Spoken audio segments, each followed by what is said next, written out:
First, we will start off with a pledge from Reverend Middleton, by a prayer from Reverend Middleton and a pledge of allegiance from Councilmember Moody.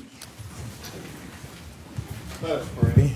Eternal God, we thank you, we praise you, we bless your holy name, and we thank you for this opportunity to be here tonight to come together as Charleston County and to just move this county forward. We thank you, God, for our chairman and for each member of county council. We thank you, God, for our administrator and everyone who works within county government. We thank you for those who are serving on the front lines, both here domestically and abroad. And we ask you, God, to continue to bless them, continue to keep them safe, to continue to provide protection for them. And we ask now that you continue to help us so that we might do those things that are good, just, equitable, and fair. And then, God, we ask that you look upon our country. And we ask, Heavenly Father, that you continue to advance the cause of civility, justice, morality, and all of those things that continue to keep us together as Americans. We ask, God, that you continue to bless those who need it. And we ask, Heavenly Father, that you continue to provide for all of us while we still have the opportunity to enjoy the life that you've given. This we ask in your name. Amen. Amen. I pledge allegiance to the flag of the United States of America and to the republic for which it stands, one nation under God, indivisible, with liberty and justice for all. Thank you. Freedom of Information Act. In compliance with the Freedom of Information Act, notice of meeting was posted and agendas were distributed to news media and persons requesting notification. Thank you, ma'am. Minutes of June 13th. Second. Moved by Mr. Pryor, seconded by Mr. Moody. Mr. Middleton, excuse me. Any additions, deletions, corrections? Hearing none. All in favor say aye. Aye. Aye. Opposed? The ayes have it. Thank you. Recognitions and resolutions. Move for approval of Second. 3A and B. Second. Thank you. I would like to recognize John Walden and Shanda Funsell to speak about Von Yeager's life-saving efforts for a library patron. And this is 3A, CCPL employee Von Yeager recognition. Yes, sir. Altogether. Thank you. And this is for him. Please come forward.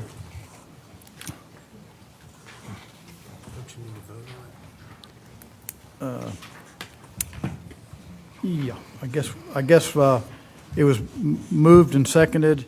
We need to vote on 3A and 3B. All in favor say aye. Aye. Opposed? The ayes have it. Thank you. Thank you, Mr. Administrator.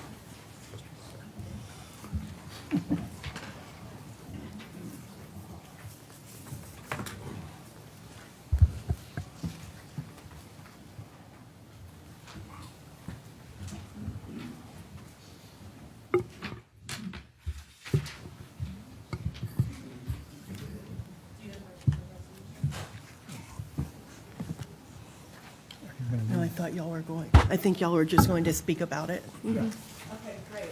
So we are really excited to be here tonight to honor one of our Charleston County employees. So Von Yeager is at the East Summit Library, and through the South Carolina Opioid Recovery Fund, we were able to secure Narcan boxes, or what's called nalox boxes, and place them in every library and train our librarians on how to administer Narcan.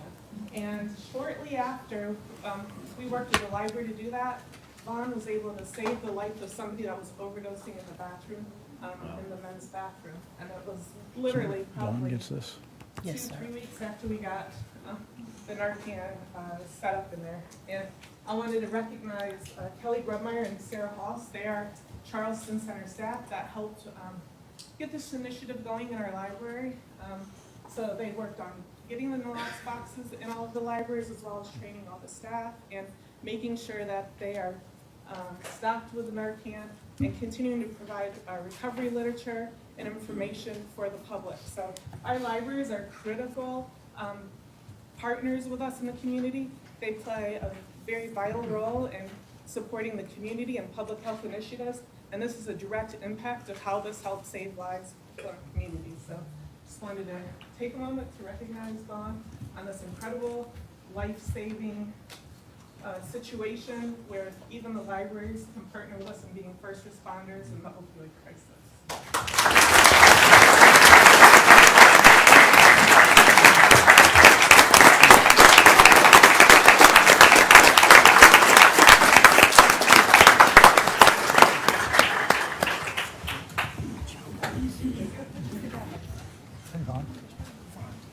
Walden.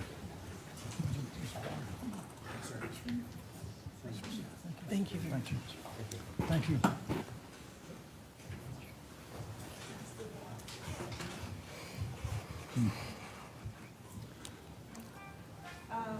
Jen, can we get a picture with Natalie?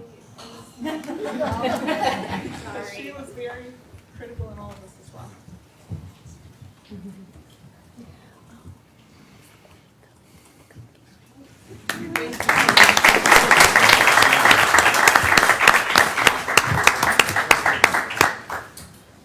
Thank you.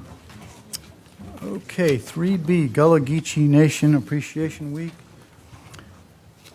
Recognize Queen to receive the resolution. Is Queen here? Yes, sir, I see her in the back. Oh, good. You gonna read it? I can read it. Okay. I don't know if you want, yes, sir. A resolution of Charleston County Council proclaiming July 27th through August 4th, 2024 as Gullah Geechee Nation Appreciation Week.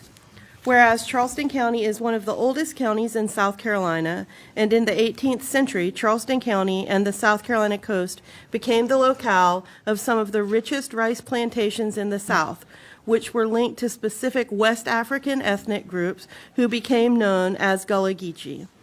And whereas the Gullah Geechee civilization originated in West Africa, its people coming to the United States as slaves to work on rice plantations, specifically in the coastal regions, including South Carolina, and with their African fare, original language, and craftsmanship, the Gullah Geechee people left their mark on southeastern South Carolina. And whereas the Gullah Geechee culture has had a powerful impact on the low country of South Carolina, including Charleston County, and these Gullah Geechee influences have helped to define our Southern lifestyle and culture. And whereas the preservation and celebration of the Gullah Geechee culture has gained momentum due to the Gullah Geechee Cultural Heritage Act created by United States Representative James Clyburn, as well as the efforts of others such as Queen Quet, chiefess of the Gullah Geechee Nation, and Kwame Shah, co-founders of the International Gullah Geechee Nation Celebration and the annual Gullah Geechee Nation Music and Movement Festival. And whereas Queen Quet has served as the official head Pondabadi and spokesperson for Gullah Geechees since July 2nd, 2000, and whereas the 24th anniversary of the Gullah Geechee Nation is being celebrated under the theme Gullah Geechee, Taking a Stand and Healing the Land. And whereas it is appropriate to recognize the importance of bringing awareness and appreciation for this rich culture and history in order to increase understanding of the contributions of the Gullah Geechee cultural heritage have given to our area and the sustainability of the Gullah Geechee Nation. Now therefore be it resolved that Charleston County Council does hereby proclaim the week of July 27th through August 4th, 2024 as Gullah Geechee Nation Appreciation Week in Charleston County, and encourages its citizens to celebrate the Gullah Geechee Nation under the theme Celebrating Gullah Geechee Resiliency and support Gullah Geechee businesses and institutions. Charleston County Council, Herbert R. Sass III, Chairman.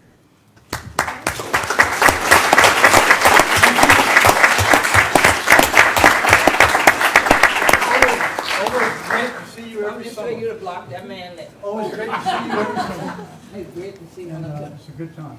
Thank you, thank We you. really appreciate everything you do. Thank you, Would thank you you. like to say something? Yes, sir. Please. But first, I come into y'all, because I ain't want them children to be vexed, because all them want to hug up me, they ain't getting nothing. I come in that way, okay? So, good evening, everybody. Oh, they trifling. What happened? What happened? Oh, is it vexed with y'all? That's why I can't talk. Good evening. Okay, I'll leave it better there. Okay, maybe I have a sing next time.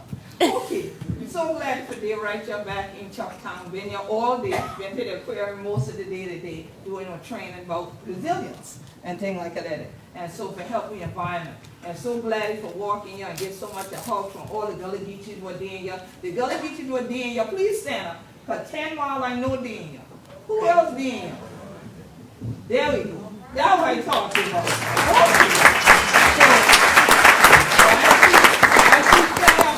So don't get back to me for 10 miles Mount Pleasant there. So cover everybody. And then I know some of my people there here from Owendale and all of that. I'm so glad to see everybody, to see the family and everybody working a whole country culture with me. Some of them who even a come here, the whole funny probably better than some have been here. Okay, then a whole funny thing, yeah, you did a good job, yeah. Thank you. Okay, then. See, the first one get here, funny body done, all this you want you. And I've been up and down the coast, from North Carolina to Florida, and them men been a broke up that head from the body, they been to say all kind of other recipes. They ain't right. So you did a good job. So all the 100 children would just get to the snout and never yet the people to crack the teeth. So for all of you new people to Charleston, the language you hear me speaking is ours, the Gullah language. Yes. If you come to this county and you don't hear Gullah, something's wrong, okay? Because you should hear it, because this is the place that our ancestors first created it. And this is the county in which Gullah Geechee Nation Appreciation Week was launched. It was first launched 12 years ago in the city and by the city of Charleston, by the mayor at that time. And then the county said, they ain't got to do we all got joining. And so the whole of Charleston started celebrating it. And after that, now every county from North Carolina to Florida, except Horry County, except Horry County, where Myrtle Beach is, they're the only ones who've never celebrated Gullah Geechee Nation Appreciation Week. Y'all ask them what that's about. But so next year is the 25th anniversary of the Gullah Geechee Nation. And we want to have a big celebration. You're in Charleston County. So I could tell y'all what you're the same thing I tell them in Chatham County last Friday. Y'all can go on and make the motion and second the motion for budget item for that big celebration for Gullah Geechee Nation. Y'all agree? Y'all agree? Okay, so that's it. So y'all can go on do first reading, second reading, and third reading tonight for that. But for sure, we want to say thank you. And so for all of you, please, come Saturday, come south. I can always come north. Come south to Beaufort County on Saturday. We will launch Gullah Geechee Nation Appreciation Week on Saturday at noon, rain or shine, at historic Penn Center, which was Penn School. And so it's going to be plenty good Gullah Geechee food. Choctaw Mobile, what they from up here, gonna be making some of that food, okay? And a few others from Eddie's store and all of them. So all kind of good food, including vegan food, good eating. So y'all can come there and fun thing, but if you get there late now, Chair, I can't promise you nothing good eating, okay? So don't come, be early, okay? So please come down, celebrate with us. It's gonna be a great time, good music, always a lot of good fun. We say it starts 3 o'clock. But nobody don't never go home 3 o'clock. Y'all know it just like church. You argue about how long the pastor preached, but then you stay on the church step for another 45 minutes or an hour. So they never leave at 3 because we're always having such a good time. So I hope y'all will come this coming Saturday, July 27th. That's the launch. And we'll conclude in Jacksonville, Florida on August the 2nd with a party with a purpose to launch my new book, Gullah Geechee Blessing from the Sea, which is a children's book really about the environment. But I launched it at South Carolina State Library, and more adults bought the book for themselves than who bought it for children. So that's a good sign, because that means that so many of us care about this environment we're in, want to sustain it, and want to hold on to the environment. But in that environment, and Charleston wouldn't have this environment, the Low Country wouldn't have this environment without my ancestors, Gullah Geechees. We have a cultural heritage landscape. And believe me, when you alter it too much, you can't get it back. So I'm very proud about the moratoriums I'm hearing about building. We need to slow that down. And we need to slow that, thank you. Slow that down. All right? Y'all need to go back to living 10 head and 15 head in one house. Okay, instead of having 15 rooms and 2 people. Okay, so that we can really, truly sustain this environment. Because by doing that, we sustain and retain our culture and our heritage and that good old seafood that all y'all look like y'all eating good up here. Okay, so thank you, sir. Let's get this. We gonna get our picture again this year? Get the picture? With me? All y'all gonna stand up so we can get a nice picture? Yep. So y'all gonna be looking like y'all sleeping in the back. Come on down, my brother. Come on if you want. All right, He come on. You look like you want to come. Come on.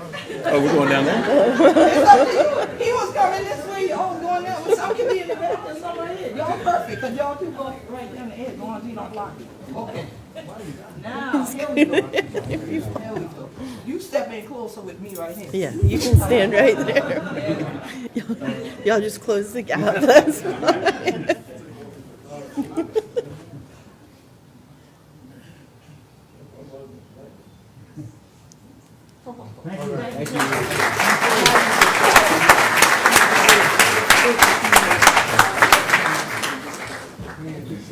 That one they ain't want no hug. Look at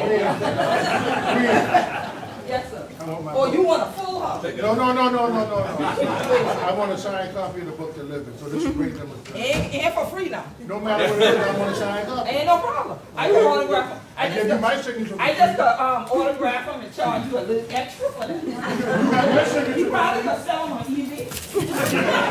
No, I love you, man. You know you got it. Yes, ma'am. Thank you. Thank y'all, Charleston. Love y'all.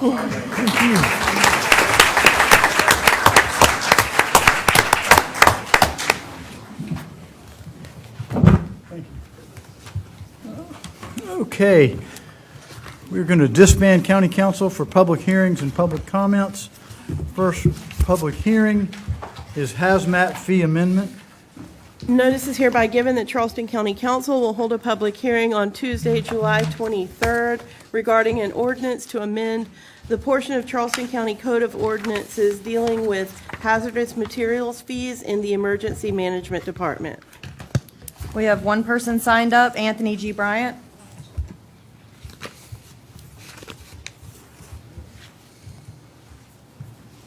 The reason why I'm Anthony G. Bryant, President, AG Bryant Group, Inc., according to the Secretary of State and the Department of Revenue. I made a public comment, and I'm going to keep it. I support the initiative. What I don't support is the fact that you don't have any laws or people like the Department of Justice. If someone files a complaint against a public entity associated, like the Sheriff Department and others, you have no complaint form to protect the person's speech or their assembly. I also have a concern about what I saw as far as our equal protection and due process, our court system. It was an oversight committee, but there was no public hearing concerning that.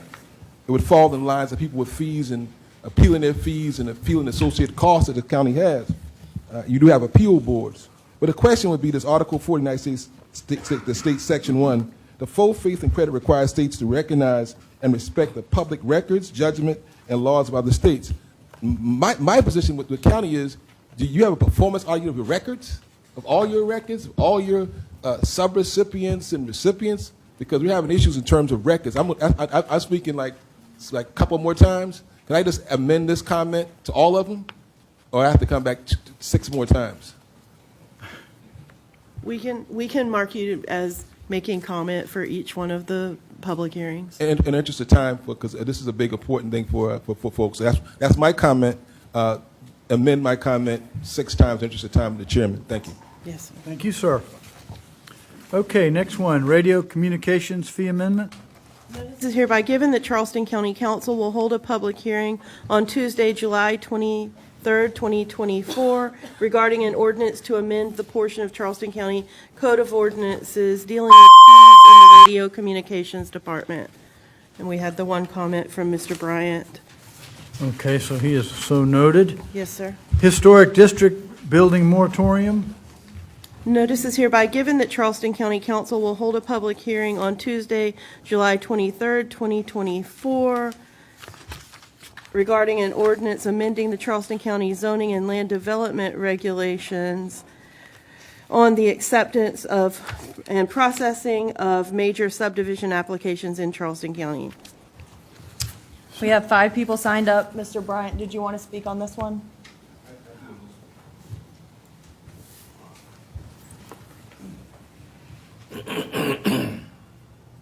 The last time I was here, I kind of confused some folk in terms of my commitment to this ordinance.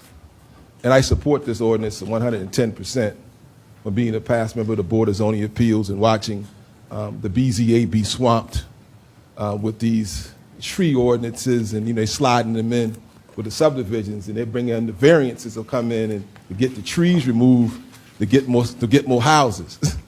And so I kind of watch how this happened with the overlay districts in Mount Pleasant, and how the county allowed these overlay districts to develop around folks. So the overlay district itself, because you don't have water and sewer, they are subjected to the oppression of Charleston water systems and Mount Pleasant water systems. And so now they're encroached upon. And so now we're talking about, do I support this initiative? I serve one of the top BZA members. And I'm not going to have to call her name. Everybody knows how great she is over there. And her son's a great guy as well. So to me, I think this is an automatic as a former BZA member. And I saw this coming 20-some years ago. And the fact that 1994, Planet Abraham don't have no about growth. We're still dealing with growth right now with the General Assembly not defining what growth is. We don't even know what growth is in the state. We're being encroached by existing residents. Mr. Kabrowski, I want to commend you for having the courage to look at the facts. That's courageous. You got a lot of pressure on you right now to basically, change the course of things. But you came here a certain way. I came here a certain way. And how we leave things behind is how we'll be remembered. I appreciate your service. Thank you. Next is Sam Spence, followed by Richard Habersham.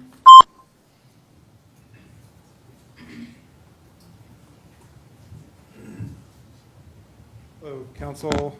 Sam Spence from the Preservation Society of Charleston.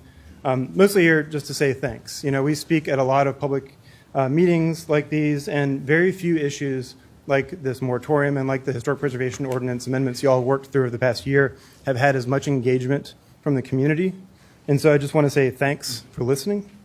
It's a testament to how engaged the community is, certainly, but it's also a testament to how unique and how special these settlement community districts are. And so we're here in support of the moratorium. And so I'm saying thanks to Councilman Pryor for proposing this amendment. Thanks to the rest of y'all for being receptive. And thanks for listening. This amendment is temporary. It's 24 months. It's focused. And with your work, with your continued leadership, it'll be effective. As Queen Quet said a second ago, you can't get it back. So thanks. Thank you. Richard Habersham, Pearl Askew. Good evening. I'm Richard Habersham, 2938 Bennett Charles Road, Phillips Community, and also the Phillips Community Association president. Let me piggyback on what Spence said. Thank the council for this ordinance. I wish it went a little bit further, but the 2 years at least give us time to see what's happening in our community. And I'll tell you why this is so important to our community. Just like in Phillip, we got 4 houses going up, $800,000 per house, $800,000. And without this ordinance, we might have had 10 to 20 houses going up in the community, something that the community can't afford. I know I can't afford it. I know and a lot of people in my community won't be. And what that would do is push the residents out.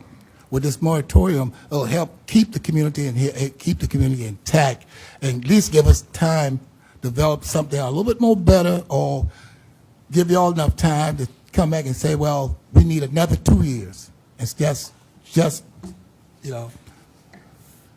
So again, thank the county, thank Mr. Pryor for introducing this. Thank everybody who voted for it. Thank you again. Thank you.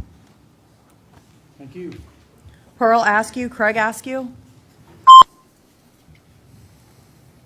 Good evening. Pearl Askew, 977 Gastonville Road in Allendale. Again, I follow suit in thanking Councilman Pryor and the other council persons who voted for this moratorium. Thank you, thank you, thank you. It will give us a chance just to look at the community at large, just to see how we could regroup and come up to help save these settlement communities, the Gullah Geechee communities. This will give us the time that we need to come up with a solid area character appraisal. And not only that, it will help with the infrastructure. Our infrastructure is poor. We don't have good drainage, wastewater. There's a whole lot of things that could occur if we allow the building to continue as it is. And that's why we fought hard for historical district, and we just really pushed hard to rezone to S3. This will not only help people here in our community, but other historical African-American communities as well. We thank you. Thank you. And Craig Askew.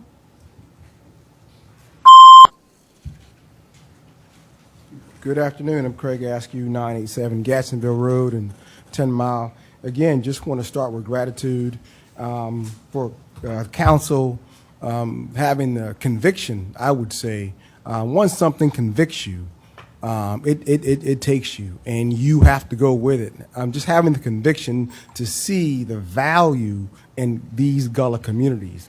And I'm so glad that we had Queen Quet come this evening to give another perspective of the value of Gullah communities. Original people who worked, slaves worked in these communities and still reside in these communities and built 90% of all the plantations here, but live in these communities that need to be protected. And that's a value that we have not, as Americans, I think, really wrapped our arms around. And I want to thank you guys for looking at history and seeing how far we can take it and live with that and protect some of the valuable Gullah Geechee communities here in Charleston, which everyone loves, everyone comes to see, and everyone wants to be a part of. So thank you very much. Thank you. Chairman? Yes. I'd like to make one comment. Yes, sir.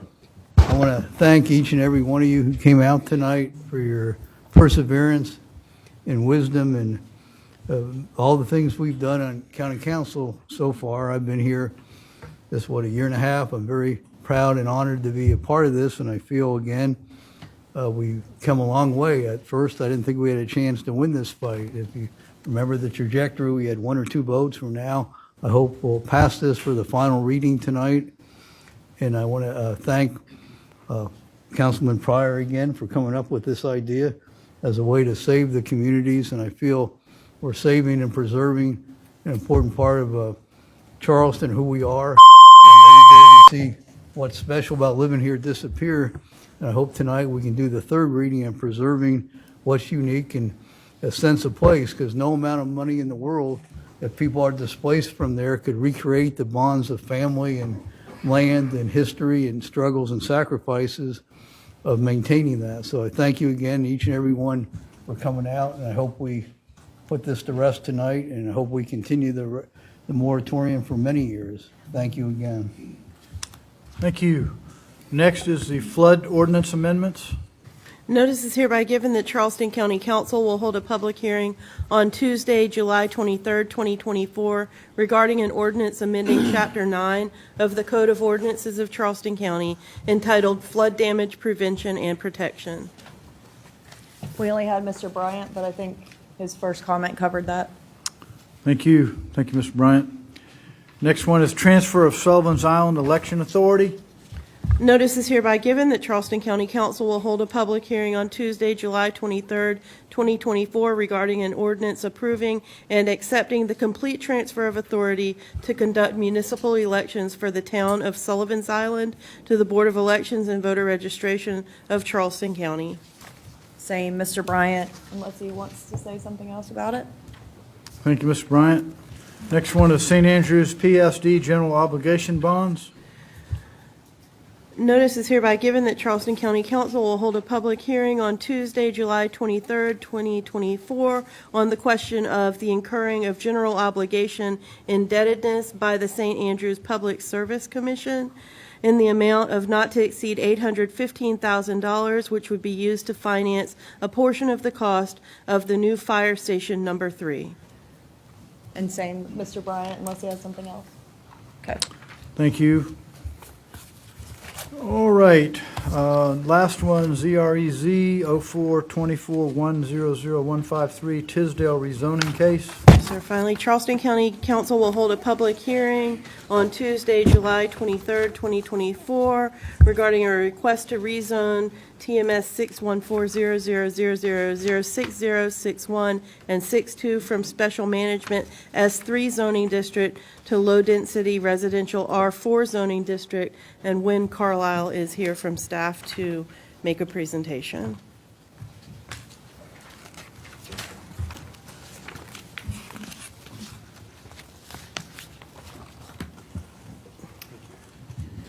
Good evening, Chairman, council members. This is a request to rezone parcel 614 ending in 60, 61, and 62 from S3 to R4. the zoning history of the parcels, zoned R4, what became R4 after the adoption of the zoning ordinance. In 2020, a subdivision request was made and a BZA variance request in 2022. The BZA variance request was denied, and then later in 2022, the subdivision request was withdrawn. In 2024, County Council voted to rezone the properties in the 10-mile historic district that were zoned R4 and UR to the S3 zoning district. And during that process, Council gave property owners in the historic district an opportunity to opt out of the rezoning process. And that was if the request was made before the third reading. The third reading was February 27th of 24. After that was passed, the following day, the applicant submitted an email to planning staff asking about the opt-out option. And then a letter was submitted by the property owner on March 5th requesting to opt out. And again, this was all after third reading on February 27th. These are the subject properties in the county as a whole. And this is a zoning map showing the subject properties with the red circle, and then the historic district, 10 Mile, with the green border on those parcels. Here's the future land use map with the subject parcels in red, and the future land use is urban, suburban, cultural community protection. This is the current zoning map with the subject properties being S3 as well as the adjacent properties, and then a subdivision to the west, which is zoned R4, but is not part, that subdivision is not part of the historic district. This is the flood zone map. It's a combination of AE12 and AE13 for the subject parcels. It's an aerial view of the subject properties to the north, to the south, site photos of the subject properties, and then adjacent properties photos. These are a comparison of land uses for the current S3 zoning and the requested R4 zoning. This is the approval criteria for a rezoning request, and as far as the first criteria, the R4 zoning is in the densities that the comp plan recommends of 1 to 4 dwelling units per acre. However, the R4 zoning would allow smaller lot sizes and setbacks than the existing development within the 10-mile community, where the average lot size is 1.09 acres. Coupled with the smaller setbacks allowed by R4 and compared to S3, the rezoning request may not be consistent with the comp plan. Going to the second criteria, and again, this is related to the density and dimensional standards and zoning of the nearby properties. The second criteria may not be met due to the previously discussed density, lot size, and setback differences between the current and requested zoning districts. And the last two rezoning criteria do not apply to this case. At the June 10th Planning Commission meeting, they recommended approval of the rezoning request, 6-3. At that meeting, the applicant spoke in support of the request and 3 individuals spoke in opposition. And then as far as public input, 34 letters in support of the request were received. As far as opposition, 2 letters in opposition, and then a petition was received opposing with 50 signatures.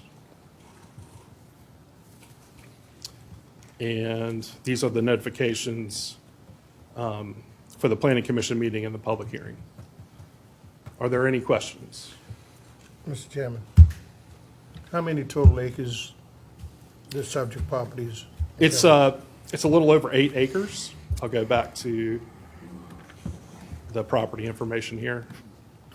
All right, Yeah, 8.86 acres. so you're looking at an additional 32 homes if it's 4 every acre, right? Well, it depends on the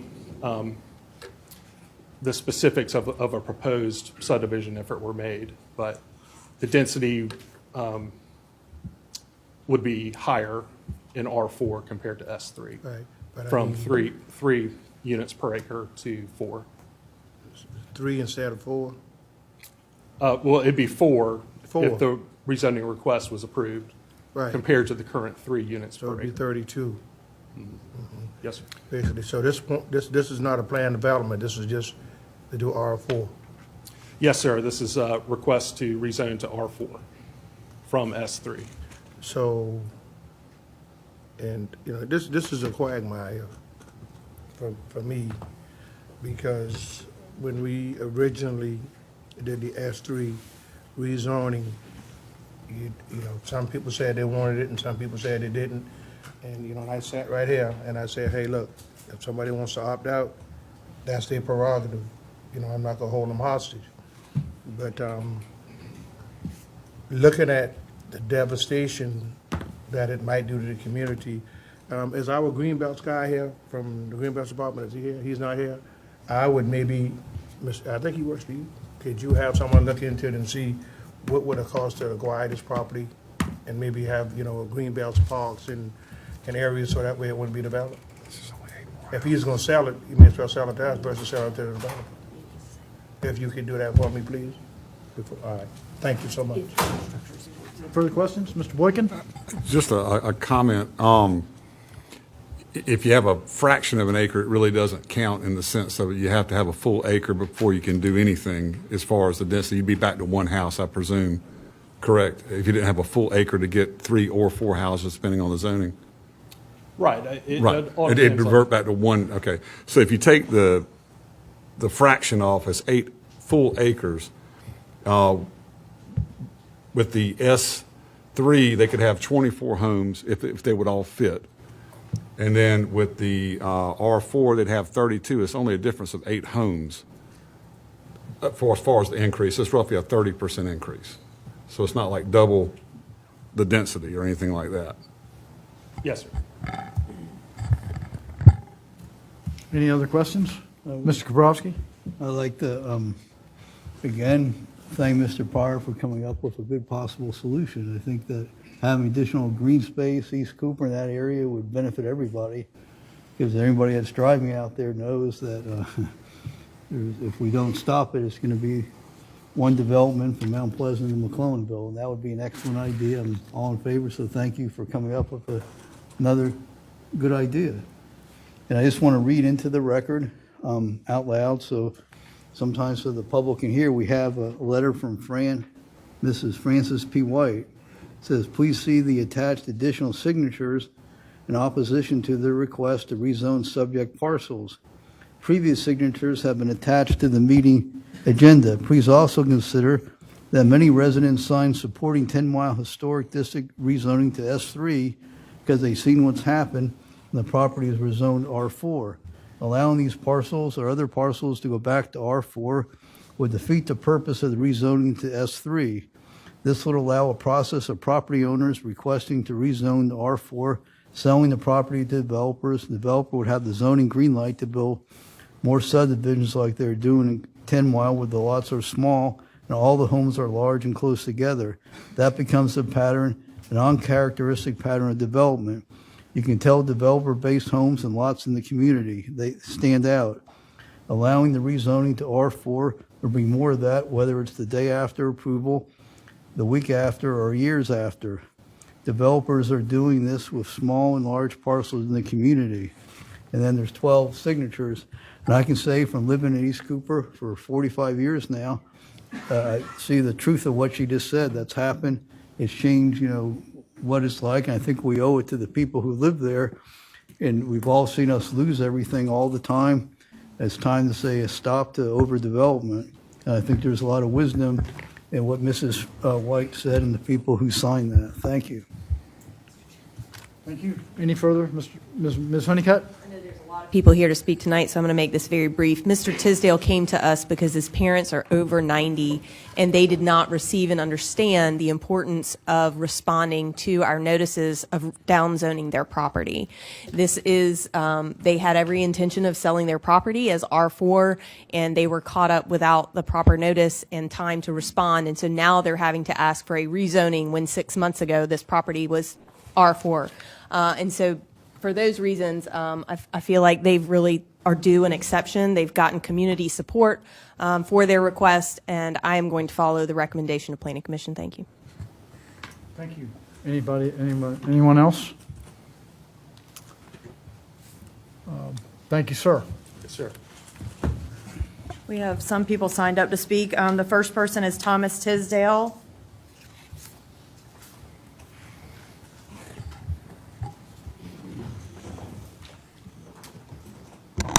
Good evening. First of all, I want to thank Charleston County staff who have, I've interfaced with them. They've been extremely helpful. They definitely earned a pay raise. Please consider. Just shepherding us, my family, through the whole rezoning process. So I just want to make that publicly known. And again, I'm asking that you all will reconsider us zoning our property back to R4. Nobody said anything that we were planning on selling anything like that. As property owners, you want to be able to have options to do what you need to do to your property, as other people in the community has as well. Whether they sold property or kept it, they did as what was on their heart without prejudice. Unfortunately, during the time when we had these rezoning meetings, I just couldn't make it. As I said before, both of my parents' health was declining. I had some personal issues going on with marriage and stuff like that. So I'm running back and forth between two households, one in Mount Pleasant and one in Allendale. Of course, I've born and raised in Allendale, 10-mile area. So I just didn't know that all I had to do was come and ask for that exception. Again, the Planning Commission agreed. Had we have known that at that particular time that we could have simply came in, I would have made sure that we would have done that. And I'm asking you all to consider and honoring your word. Things happen. It happens in your life, everybody's life, and there's always exceptions to it. And that's what my family is asking. Next, I have Miriam Levi, but I'm not sure if she was wanting to speak or just signing in. Did you want to speak? Good evening. I'm Miriam Levy. I am the granddaughter of Joe Singleton, whose property belongs to George Singleton, original heir. I haven't been able to come to any of the meetings because I just buried my sister, and I buried another sister before that, and another sister before that, and a brother. So I was caught up in taking care of my family. I'm from 10 Mile, and they say it's historic. My grandmother was a cotton farmer. She planted cotton for a living. My grandfather died at age 40, so she had to raise 8 children by herself. So they're saying that 10 Mile is historic. It's historic for me because of my grandmother, but it does not change the fact that they've been dead so long. and everybody is dying out now. We all gonna die and leave everything right here. So I want the city council to consider people that's dying so fast in these families, and they don't have a chance to enjoy anything. If they want to sell their property to get a little money to enjoy a little life now. I'm living with a brain tumor. 2 aneurysms in my head right now. I could probably drop dead right now, right here. So I'm just asking y'all, please consider the families that want to sell these things to have a little life now. Because when you're dead, you can't smell nothing, you can't hear nothing. It's nothing we could do once you're dead. I've had so many family members died in the last year, 2 years. It's crazy. Listening to me, and my family want their property sold. So please consider that. Thank you. Next is Craig Askew, and then Pearl Askew.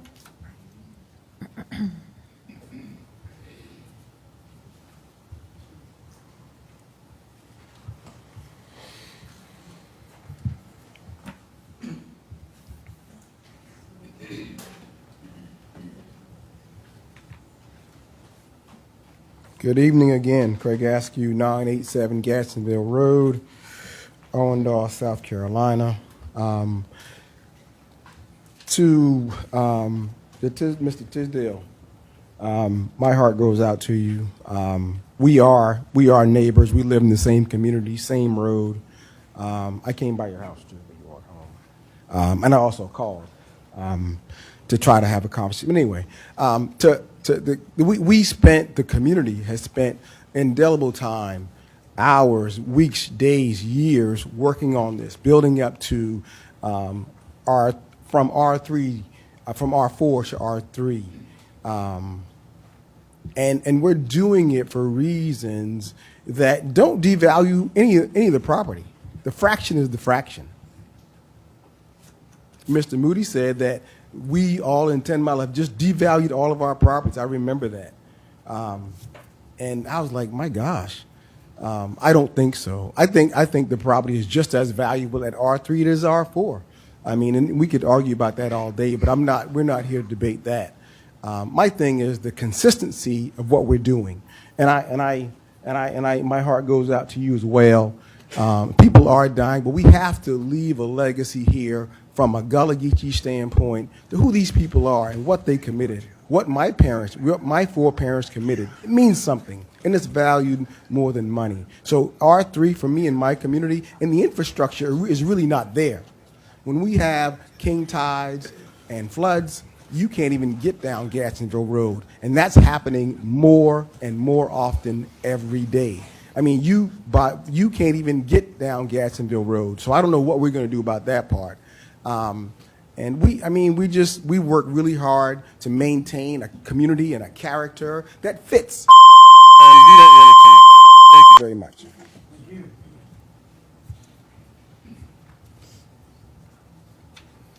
Good evening again. Pearl Askew, 977 Gadsdenville Road, Owendale. Mr. Tisdale and the Singleton family. A matter of fact, I'm a member of the Singleton family as well. I have lineage there as well. My Aunt Etta is a Singleton and was married to Benjamin Singleton, a lineage from that. That being said, the property value in 10 Mile does remain the same. Now, currently, that is S3. Rezoning it back to R4 doesn't diminish the value of the property. It just doesn't make sense to have more property that valued less. Not only that, several portions of the information that was just expressed by the gentleman here from planning, it's several aspects of it is against the Charleston County Comprehensive Plan.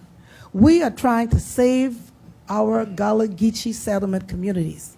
Why build more houses when the land cannot even handle it? It can't. They just cannot bear anymore.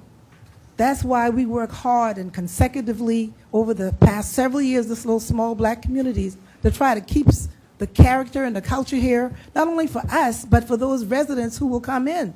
They don't want to see what what will be done with more homes and flooding and all these other things that's going on in the black communities. They want to enjoy the community just as we are. So I ask that you please vote against the rezoning of R4. Thank you. That's it. That's it? We have public comments. Other comments? Yep, the first person is Susan Cox, then Lynn Vickery, and then Anthony G. Bryant.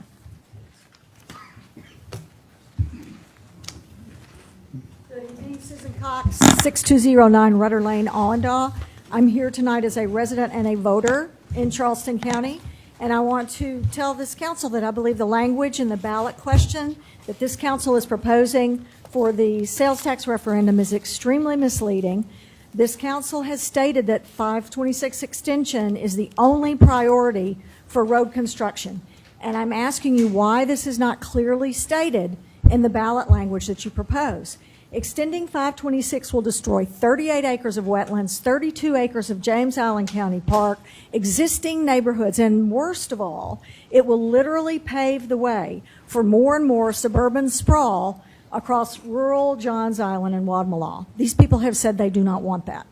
New highways like this do not make traffic congestion better. In fact, they've been proven to make it worse. Traffic problems are caused by the unbridled development in these areas, and the 526 extension will only bring more development to rural areas. This project will largely benefit road contractors, housing developers, the people who represent them, but not the majority of people in Charleston County. What is even worse is not telling the voters the truth in this ballot question. Tell the voters that 526 is the only road project that this council will prioritize in this sales tax referendum. I would ask this council to say no to the third reading of the sales tax to fund the 526 extension. It is an outdated, expensive, and destructive project that will not help our traffic problems. Almost $300 million per mile. Ask the voters to approve that number. At the very least, I ask this council to be honest with the voters. When it asks the question on the ballot in November, tell them what they're voting for. Please do not obfuscate the language. Thank you. Lynn Vickery, Anthony G. Bryant, Casey Uhart. Lynn Vickery, 8470 Door Road, Allendale, South Carolina. And when I first started looking here to relocate in 1996, 526 terminated in Mount Pleasant and was going to extend all the way to Johns Island, but at $7 million, it was not a priority. Today in 2024, that $7 million is $7 billion, and the completion is a priority project. Can you define priority, and for whom is it a priority? Richland County Council finalized the wording for its 1 cent proposed transportation sales tax that will be on their November ballot. It is specific on what and how the funds will be spent. The focus will be less on car-centric projects and more on safety, pedestrian, green space, and quality of life, and the funds equally apportioned for each county district. We need that same specificity in our ballot wording. 526 has no place in the proposed verbiage for the ballot referendum. Please reconsider the wording and make 526 a standalone ballot choice. Thank you. Anthony G. Bryant, Casey Uhart, Catherine Chase. 526, let me let you know something about that. Soft and hard cost money. Adam Smith clearly stated in Wealth of Nations that when people assemble together and they own business interests, that's what they do. They will use the process wherever they can, local law enforcement, the FBI, for example. A public official came here who did not give appropriate notice to poor black folk and got them investigated by the FBI. Okay? We need appropriate notice. Okay? The FBI is just getting poor black people and a program and activity supposed to help anti-drugs and violence in our community, which has a 1970 crime bill, 1986 crime bill, 1994 crime bill. Did they stop drugs? Did they stop guns? No. We got more guns and more drugs in the black community, not less. So you're going to call my speech, Anthony G. Bryan, A.G. Bryan Group, Inc., from 1993 to 2022, the Department of Revenue told me I was under investigation for my association with my friends. I didn't graduate from high school and college like I did, and didn't play football in college like I did, started to business like I did. I'm with them. I'm not with some bourgeois exhibitionist brother and sister running for public office playing a game with our people. They going to jail for real. They going to jail for real. They don't go to your church. They don't care to go to your church because your church ain't speaking to what they're dealing with. That's why the church numbers are dropping in the black community, because you don't speak to the black man to what he really needs in this country, which is pride, dignity, and respect. That's what's going on with me. That's what they against me. No problem, brother. Lock me up with all the rest of my friends. I look forward to it. Casey Uhart, Catherine Chase, Diamond Curry. Good evening. My name is Casey Ewart, and I'm here to represent the residents of Scanlonville. I appreciate the opportunity to speak here tonight, and I'm amongst multiple others here, and even others that are unable to be here tonight, who share the same anger and the incessant nasty issue that has plagued our beautiful and historic community for multiple generations now. And frankly, it's an embarrassment to our society, especially in today's social climate. My family and I are residents in Scanlonville over in Mount Pleasant, and if my friend and neighbor, Mr. Ed Lee, has not already schooled you up on the history and significance of this community, then I suggest you go read about it or YouTube it in your free time. Over many decades, a very prominent family has been bullying people out of their properties and off their deeds. It started before records were kept digitally by erasing names and putting on their own, to now filing quitclaim deeds on properties that are already owned by somebody. This then turns into a legal dispute, and more times than not, it is with an owner who cannot financially afford to challenge them in court, so they either settle for a deal or they lose their property. And now today we have Nathaniel Horton acting on behalf of this family and their trust, pulling the same moves on people left and right. In less than 4 years, they've filed 11 illegitimate quitclaim deeds in Scanlonville, including my immediate neighbor. Quitclaim deeds were created to be a mutually beneficial solution for multiple parties with a property line dispute, not a shady way for falsely claiming ownership or collecting dual taxation on properties. In a study done by College of Charleston, over $50 million in properties have been affected. Mr. Lee and many others in the community have brought this to the attention of the council multiple times to no avail. And you will hopefully hear more accounts tonight, given the time, and some of the most recent accounts that are going on as we speak. I ask each of you to think about your family and friends in your own community and what you would do if this could happen in your community like that. We are presenting this again to the powers that be in hopes that you will keep us and help us resolve our ongoing, ever-growing issue. Thank you. Catherine Chase, Diamond Curry, Adam Friend. Thank you, Council. My name is Catherine Chase. My husband and I are Johns Island residents, as are both of my elderly parents. I speak today for all four of us to ask you to vote yes on the extension of the half-cent sales tax to cover the completion of 526. There are only two ways on and off the island. If one bridge is blocked, my daily commute into work goes from 25 minutes into 2 hours. Just last week, I had to take my mother to the MRI at St. Francis Hospital. Not knowing if the commute would take 30 minutes or an hour, we left 1 hour prior to the appointment.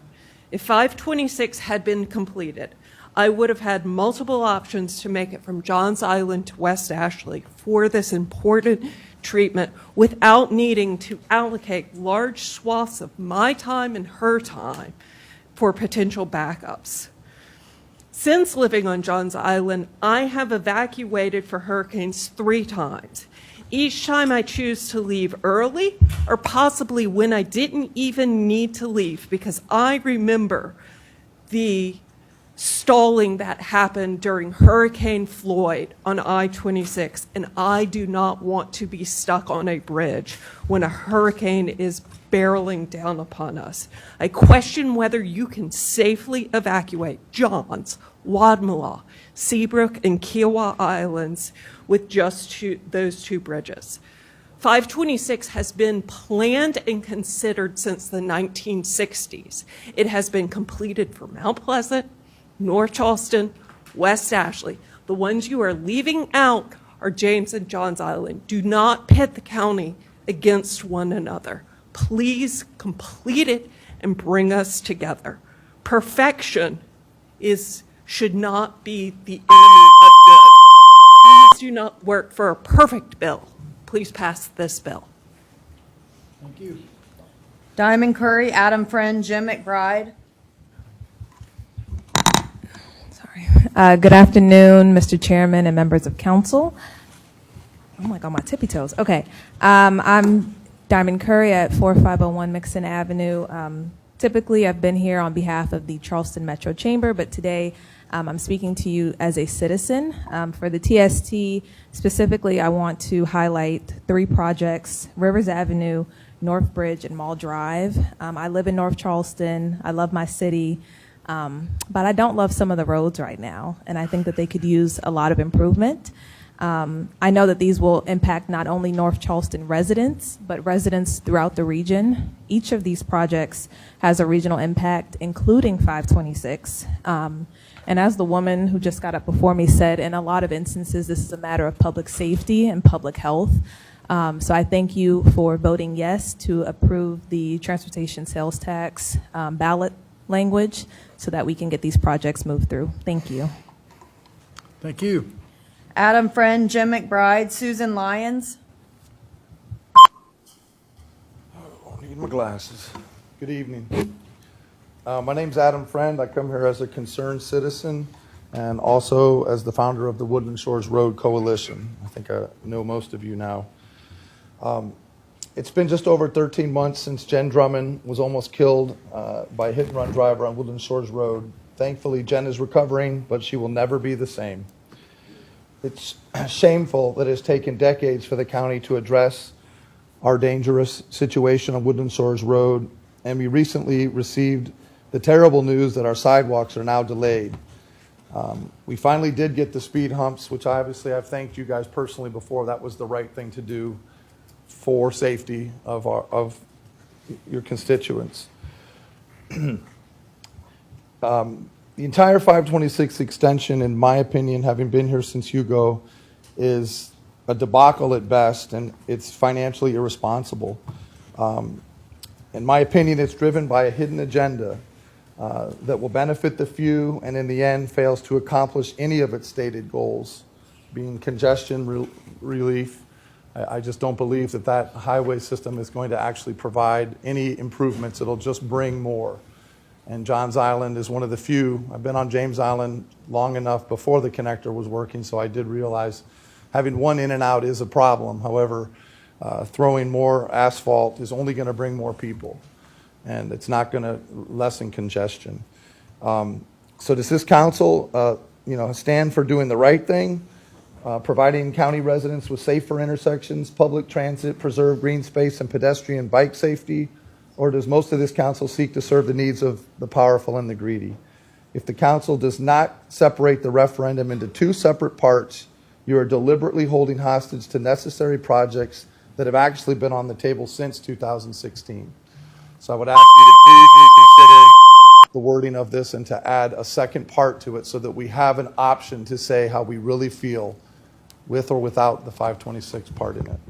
Thank you for your time. Jim McBride, Susan Lyons, Fred Brown Jr. Good evening. My name is Jim McBride. I'm the Charleston City Councilman for District 3, which is Johns Island and part of James Island. The number one issue on Johns Island is, of course, traffic.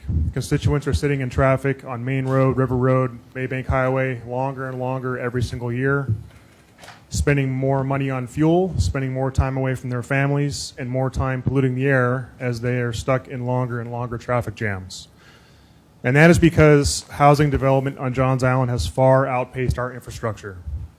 Since a lot more undeveloped land has already been entitled for development, traffic is going to continue to worsen. That's not Charleston County's fault, but you and the voters can help us with solutions. So it is very important that the transportation sales tax passes because it will bring infrastructure we desperately need on Johns Island.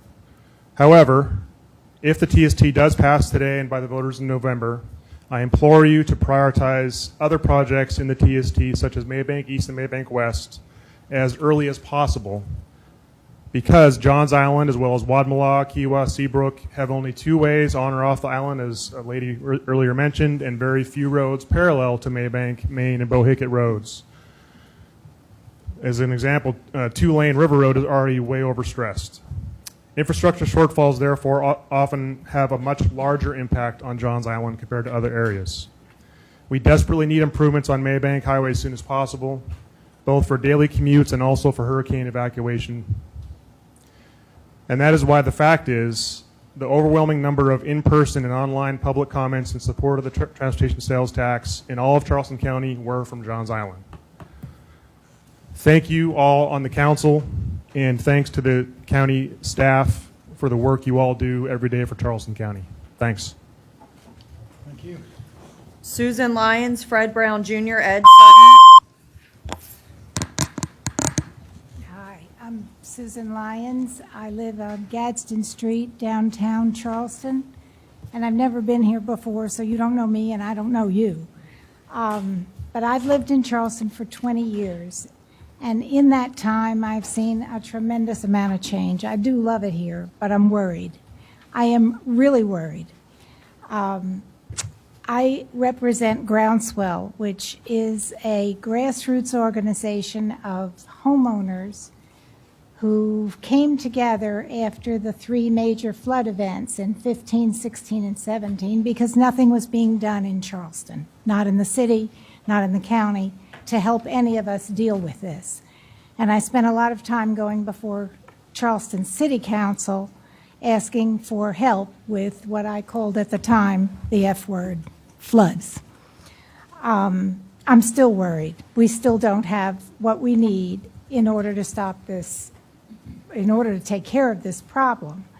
When I learned that this referendum was coming up that would take all the monies in the county that you're talking about to build a road through wetlands, through a flood zone, and none of that money would be available for flooding mitigation, which exists today, I felt I had to come and tell you that the people I represent and I am truly worried because all the discussion about what all would be going on in this county and in my city would become moot if we get flooded out. We need flooding mitigation, and we need it before we need more roads, and we need improvement to the roads we already have, which are really in terrible shape, before we build new ones. It's sort of a common sense response that I have, but I would ask that you do not proceed with this project. Thank you. Thank you. Fred Brown Jr., Ed Sutton, Josh Dix. Afternoon, council members. Fred Brown Jr., 2946 Highway 17, North Mount Pleasant. I have pages here of unpermitted work that has not been addressed since 2021. And I wanted the council members to be involved with this so this work can be corrected because my mental health is at stake. My property is being ruined and destroyed by this rainwater coming off from the buildup of the property adjacent to mine at 2938. So I spoke to Mr. Joe Evans in March reporting this issue about the overflow of water coming onto my property, by my bedroom, also with the parking. And Mr. Evans sent me to Mr. Chris Wanamaker. I showed Mr. Chris Wanamaker the overflow of water coming onto my property. He looked back into the system about 10 years and saw that the property site weren't the way it is today. He asked me not to tell anyone about it at all. So I went back to him in June of the few months ago, and he asked me again. Maybe he has nothing else to say about this matter. So I took the matter then to Mr. Sass and asked him maybe he'd get Mr. Mr. Wanamaker to correct some of this work that's being done, has been done, but no permit at all that is causing damage. Mr. Sass contacted Mr. Joe. They agreed with the property owner that they would put planter boulders, trees, and fences along the fences and the garage door to prevent further harm of parking and damaging and noise disturbance. This wasn't done yet. I'm asking the council members to put a peace order in that the planter boulders with the trees and parking by the garage door along the fence to be addressed. The permit to stop the work order needs to be done and corrected because the work is damaging my property and also my mental health. I got the screen to try to keep myself under composure for the second time now going to court because he's putting up a screening order on me to keep me from coming to the planning board. So please take this under consideration, and this can be done if the code enforcer is actually taking force as they're supposed to do, protect the health, safety of the residents. And a copy is this for each one of the council members I'd like to give, so they can review it. Give that to Ms. Ham. Mr. Brown, I'd like to tell you that a site plan review is being required for that property, and that's all underway right now. So a site plan review is being required for that property, and inspection and planning is working on it. So it's being addressed. Thank you very much. Ed Sutton, Josh Dix, Andy Barber.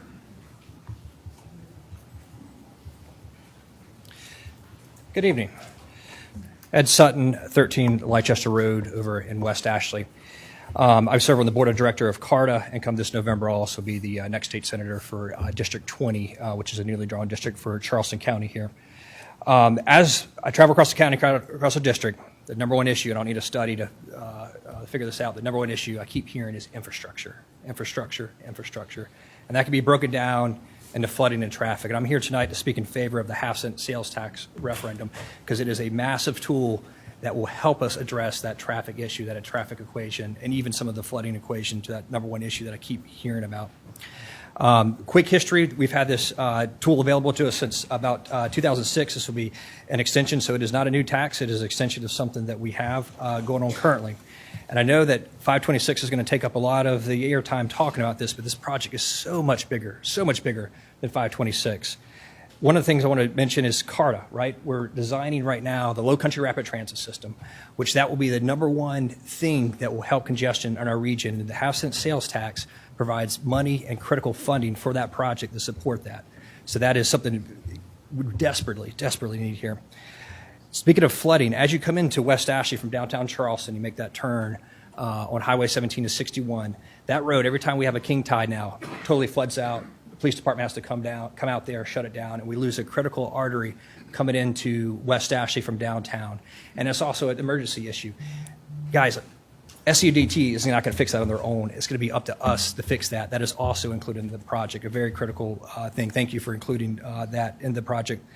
The last piece I want to highlight with that is the North Bridge. I live right at the base of the North Bridge, and we're less than 3 weeks away from our most recent death on there. That bridge is very poorly designed. It doesn't have sidewalks, and people cross that bridge every day to access a grocery store and to access the place of employment, and they're dying while they're doing that.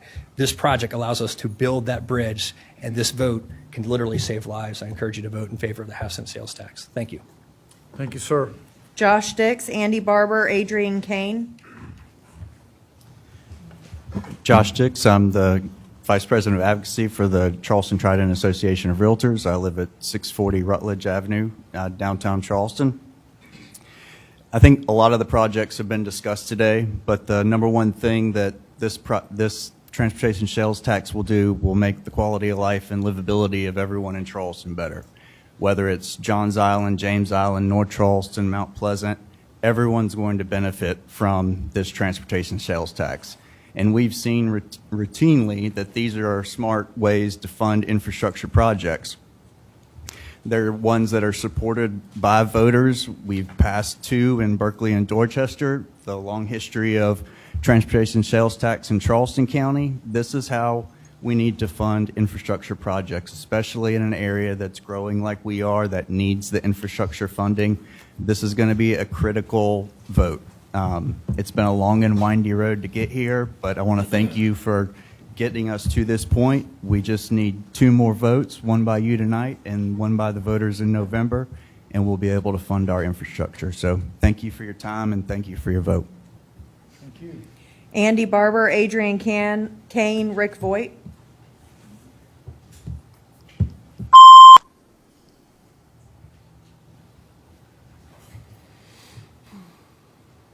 Good evening. My name is Andy Barber. I live at 18 Boyer Court in the north central neighborhood in the Upper Peninsula. I am the owner of Generation Homes here in Charleston. I'm here tonight to speak in favor of continuing the transportation sales tax. I moved to Charleston right after Hugo in December of 1989, and I remember not long after that the first link of 526 opening from Highway 17 to Long Point Road, and it's hard to believe that was never there. You know, when you look at our infrastructure today, it's hard to believe that 526 wasn't here, and I'm old enough to remember when it wasn't, unfortunately. Again, that was 34 years ago. Still not done. They're even considering, we're moving into the next phase of rebuilding it from the airport to Daniel Island because it's already obsolete and it's not even finished. So I say all this because I have projects in Hollywood, Ravenel, North Mount Pleasant, and west as far as Holly Hill right now. And I'm on these roads every day, hundreds of miles a week. I drive these roads, and we have to keep our infrastructure in check. We have to keep it going the right direction. This area is growing, there's no doubt. But we can't bury our heads in the sand and say, oh, we need to stop growth. We need to manage it. We need to manage our infrastructure, and we need to continue these projects. We need to continue these infrastructure projects.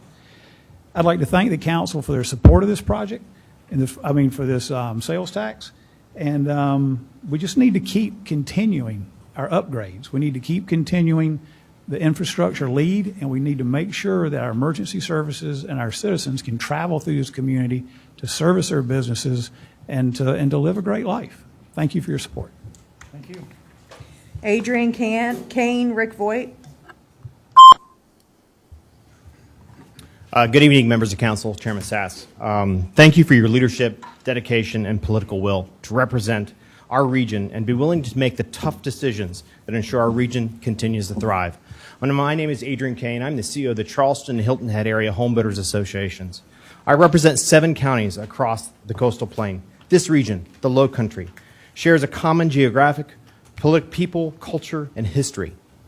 These counties also share a challenge, a critical need to fund infrastructure crucial to maintaining a thriving economy, to ensure that our communities continue to be connected, and to ensure that we have safe and sound roads for our children and grandchildren. I represent an industry that builds and protects the American dream of attainable home ownership, and we must do a better job of connecting rooftops, roads, and jobs. I would like my home builders and those that represent the industry and the business community to stand up. We have a number here in the crowd here this evening.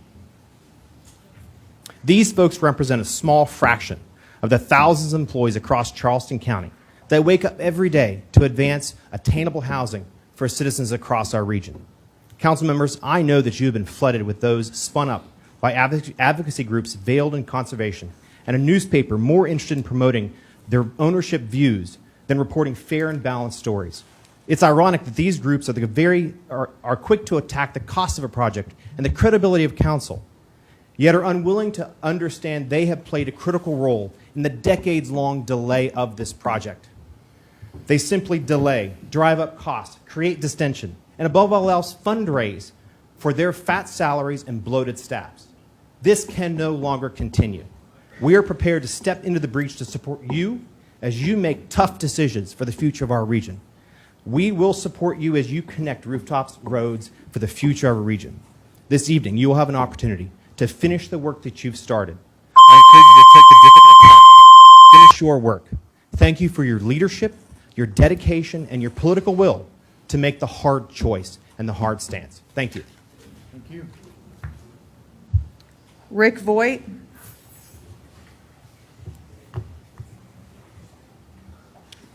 My name is Rick Voigt. I'm a resident of West Ashley at 161 River Breeze Drive, Charleston, South Carolina. I've spoken at multiple county council meetings against I-526. I'm going to remind some of you who may recall, I live an interesting life. I spend months every year traveling coast to coast, having just got back from 4 months driving coast to coast to coast. And I can tell you, across America, so many places have lost why people wanted to live there. And Charleston is going to do that if we put in this bridge. Per the South Carolina Constitution, you should be interested in meeting the needs of your constituents. Article 7, Functions of Government, Section 1, Matters of Public Concern, General Assembly to provide appropriate agencies, the health, welfare, and safety of the lives and property of the people of the state and the conservation of its natural resources are matters of public concern. It's interesting tonight how much conversation has to do with our natural resources and how we need to protect it. What is happening in regard to this I-526 debacle is not the will of the people, as can best be illustrated for what's been occurring over the last 3 decades. And this tax would put it in place for another 25 years. Let's take a quick history. Started in the 60s, stopped in 93. For the past 30 years, the project has been discussed and delayed because the people don't want it. 2016, specifically, no I-526. 2023, the majority of the population chose we don't want it. SCDOT has even dropped it as a top priority. Please, as a resident, let's live up to what we're going to celebrate in 2 years. The Declaration of Independence. No taxation without representation. The people are speaking. We don't want it. Thank you, sir. That was our 30-minute timer also. Thank you. Thank you. We will reconvene our county council meeting. Third reading ordinances, 4A, Charleston Homes Phase 1, 1316 Garrison Street, third reading. An ordinance authorizing the conveyance of real property located at 1316 Garrison Street, totaling approximately .37 acres, parcel identification number 43102-00062, to Narrow Gate Development. Mr. Boykin? Aye. Mr. Darby is absent. Mrs. Honeycutt? Aye. Mr. Kabrowski? Aye. Mr. Middleton? Aye. Mr. Moody? Aye. Mr. Pryor? Aye. Mr. Werman? Aye. Mr. Sass? Aye. The ordinance passes third reading with 8 ayes and 1 absent.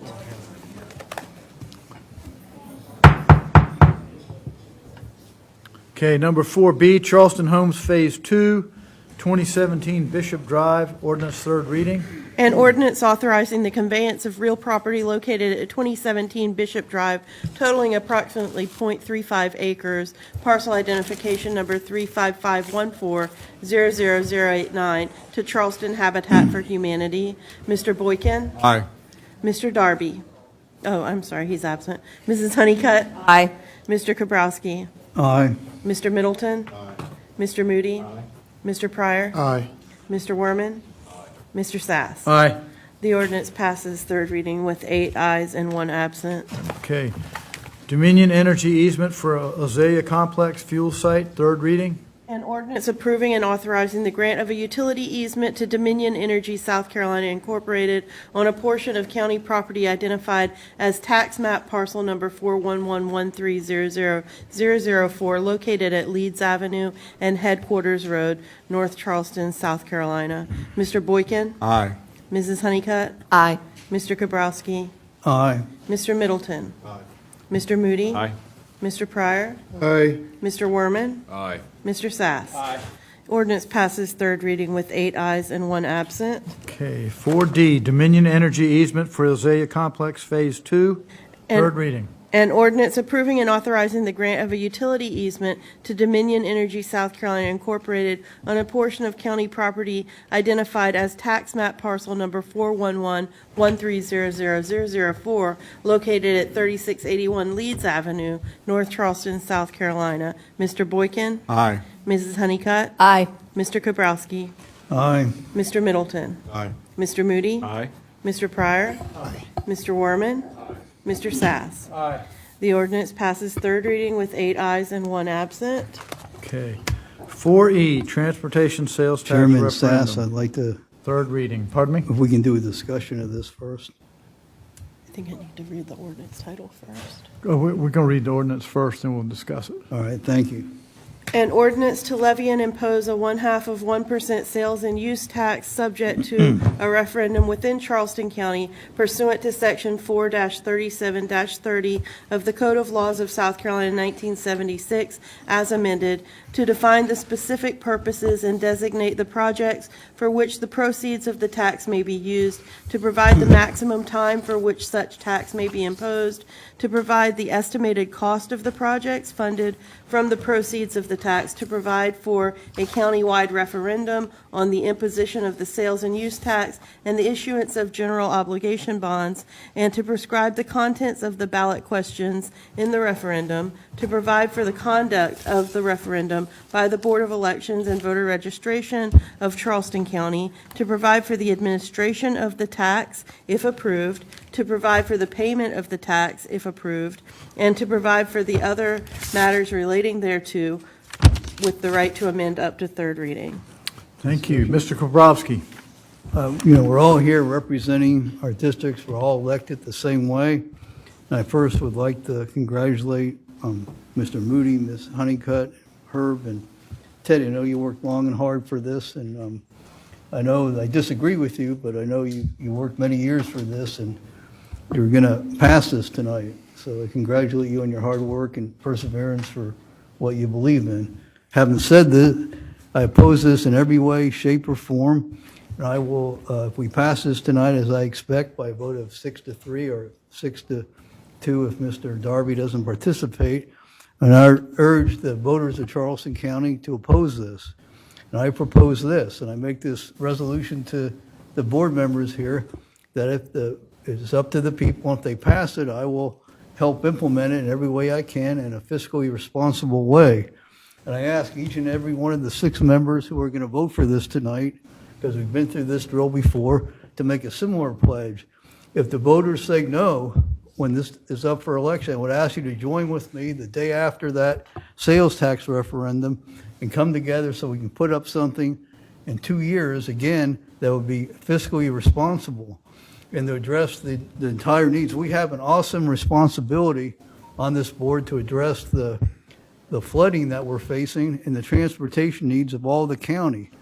And this does not do this. It's a 5.4 or 5.3 sales tax referendum. Over half is for one project. It's the only project of a priority. If we pass this, it's the only project that's going to be built. There's 14 or 13 or 14 other things listed. And as we all know, there's not the money in this referendum to do those. So I believe that's dishonest and not done with integrity. We need to put language in there that these are aspirational goals. We don't have the money to fund it. They won't get done. There's still projects from 8 years ago that haven't been done. And I asked last time, how are we going to prioritize? Is there any guarantee that any of those 14 new projects can be done before the ones that haven't been done from 8 years ago? Nobody can answer that. So it's basically just a slush fund to do what you want. There's nothing in this referendum that says these things are going to be done. There's no timetable. There's no guarantee they ever will be done. And I think it's fraudulent to put in front of the voters something, because people are going to think we vote for this and that these things are going to be funded and done. And we know that's not true. And I'd like to address, I've lived here since for 45 years or 46 years now. I was here at Hugo, and I know what you're talking about before 526 was there. I know what the leaving was like for that and all the other hurricane, and now it's going to be, even you say 526 it's going to solve our problems. It's going to be 1,000 times worse, East Cooper, since the new development. Everything that led us here, many people feel like I do in Charleston County. We've lost our sense of place and what's unique, that we've been on steroids for overdevelopment, filling everything in with roads and home building. And what I saw tonight with the people that came out and the people that came out at the last meeting, it's like a feeding frenzy of sharks with chum in the ocean. It's like the California gold rush for home builders, realtors, bankers, and loan them money, and those who represent their interests. They're going to come out. Of course they're going to be for this. They're going to come out. I mean, it's like a California gold rush all over again. And for the people that live here, we're going to lose our sense of place. And everybody knows you build this, eventually there's going to be much more traffic. It's going to irrevocably change the way we live. And I will do everything I can to defeat this. Again, if it passes, I would do everything I can to implement it. But I ask the other members to do a similar pledge, if it doesn't pass, to join me the next day in coming up with something. You can't say that this is a countywide referendum when only one project will be done. Everybody here knows this. It's the one priority is going to be 526, and that's what all this is about. All these other projects that are out there are this bait because there's no guarantee. You cannot put out a referendum unless these things will be done. And everybody knows there's not enough funding in there. We say that, we're going to get it from the federal government. Those are nobody knows that. Nobody's Nostradamus. Nobody knows where that funding is going to come from, and we shouldn't put something out if we don't have it. And I also noticed, I read in the Post and Courier today about the, well, laugh, but about the Richland County. They finalized their $4.5 billion penny tax for the November ballot. And I have to say it was done more responsible. They listed the projects will be done. They listed how much. And even most important, they said each county district will get an equal proportion. I represent a district, the largest physical one. Everybody has the same amount of people. When I look at this, not one penny is going to go to McClellanville, Allendale, Sullivan's Island, All Palms, the old village of Mount Pleasant, Rifle Range Road, and nothing will get done in Mount Pleasant anywhere other than the one thing that they have, or a few things, with no guarantee of its funding. So nobody can say this is a countywide project. Our biggest project is flooding. We know that's coming. So I asked for us to do a reset, to vote no tonight. I know I'm going to lose, but at least I want the taxpayers to know that for those of us who are fiscal conservatives and conservationists, this fails miserably at both counts. And for those who believe in fiscal conservatism and conservation, I urge them to vote no on this. Thank you. Thank you. Mr. Werman. Thank you, Mr. Chairman. I too expect that this will pass in its current form tonight. And so I will say very simply, history does show that there can be this vicious cycle that comes from building roads, leads to development, leads to roads. Where it ends, no one knows, and it just sort of spirals out of control. I think that is something that it is appropriate to have the voters decide. So on a level, I commend this council for the decision to put this to a referendum. Where I differ with the majority of council today is I do not believe we are presenting the full scope of choices that are available. Obviously, we've done some work to come up with 526 extension as the priority, along with these other sort of highlighted projects. And I, as much as anyone on this dais, hope that we're able to sort of expand that, find other funding if it passes in that form. And, like Councilman Kabrowski, I will be, along with everyone on this council, trying to make sure that we can maximize these dollars if it passes in this form. I do not believe it has to be 526 or nothing, though. I think that we heard a lot of comments tonight about worthy other regional projects that have been included. There are some that have not made it, to the sort of semi-priority list. I've highlighted the Durant Overpass, which is also a low country rapid transit related and frankly facilitating project. I've also highlighted that the CARTA budget is, frankly, I think we need to build in a place for CARTA to sort of expand and become a bigger part of the transportation ecosystem, particularly downtown. We just completed a downtown transit study at the CARTA board that we don't have funding for. So I think I won't go through everything. There are a litany of other very worthy projects. Tough choices had to be made. I would just say that there is one much broader choice that could be presented to the voters to say we don't have to make those tough choices if we make this one choice to get rid of 526. Listen, the voters can decide this one way or another. Frankly, they could decide to shoot it down and we could bring back another referendum in 2 years, and maybe Mr. Kabrowski is right that that's what we should do, particularly if it's passed in this form. But I'm going to vote with Mr. Kabrowski on this for that reason. And one way or another, we're going to find out. So thank you all for your time, and thank you for letting me put that on the record, Mr. Chairman. Thank you. Any further comments? With the vote, thank you. Yes, sir. Mr. Boykin? Aye. Mrs. Honeycutt? Aye. Mr. Kabrowski? No. Mr. Middleton? I would certainly like to just add, before I make my vote, that I've been on this council going on 4 years, and I've been fiscally conservative and the most conservationist council person here, and certainly I see the need for the continuation or expansion of 526. Aye. Mr. Moody? I'll make a comment too and just say aye, and that when I've been on the short side of votes, I don't regurgitate the same thing for 20 minutes and call my council members liars and fraudsters and everything else, but aye. Mr. Pryor? Yes. Mr. Warman? Nay. Mr. Sass? Aye. The ordinance passes third reading with 6 ayes, 2 nays, and 1 absent. Thank you. Number 4F, amend County Hazardous Materials Ordinance to implement FY25 budget, third reading. An ordinance amending those portions of Charleston County Code Section 7.5-35 dealing with hazardous materials fees in the Emergency Management Department. Mr. Boykin? Aye. Mrs. Honeycutt? Aye. Mr. Kabrowski? Aye. Mr. Middleton? Aye. Mr. Moody? Aye. Mr. Pryor? Aye. Mr. Warman? Aye. Mr. Sass? Aye. The ordinance passes third reading with 8 ayes and 1 absent. Okay, amend county fee ordinance to implement FY25 budget, third reading.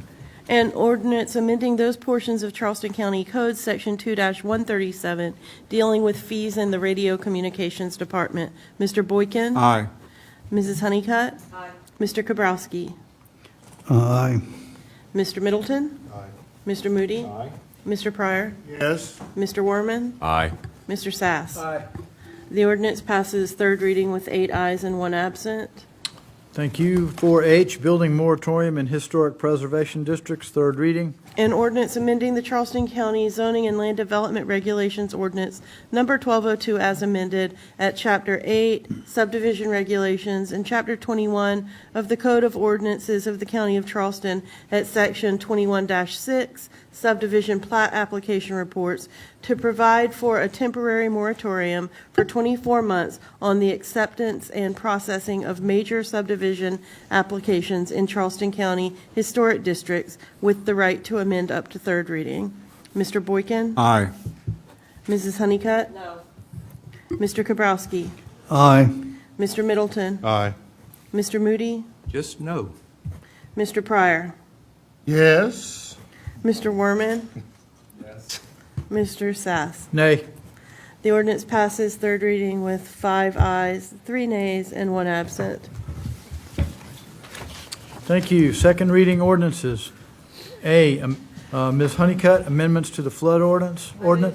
I move to amend the flood ordinance to be consistent with the amendments contained in the July 1st, 2024 memo from staff.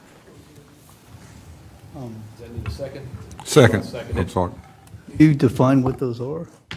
Yes, you should have received a memo from staff.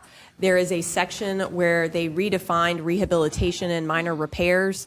Instead of redefining, creating a new definition, what they would like to do is crave reference to FEMA P758, which has a standard federal definition for rehabilitation, remodeling, and repairs. That way it's consistent across both federal and county law as to what rehabilitation constitutes. Any further discussion? Pass that down to Larry.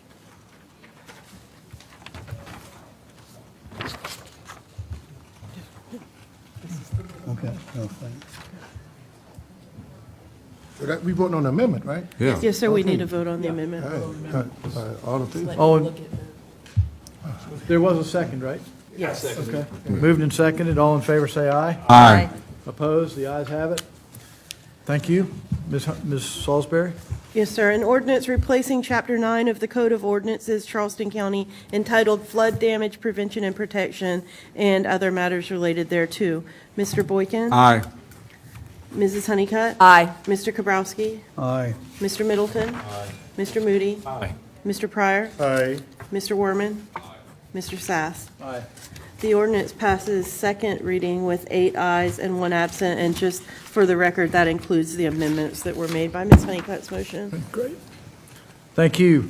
Town of Sullivan's Island Transfer of Election Authority, second reading.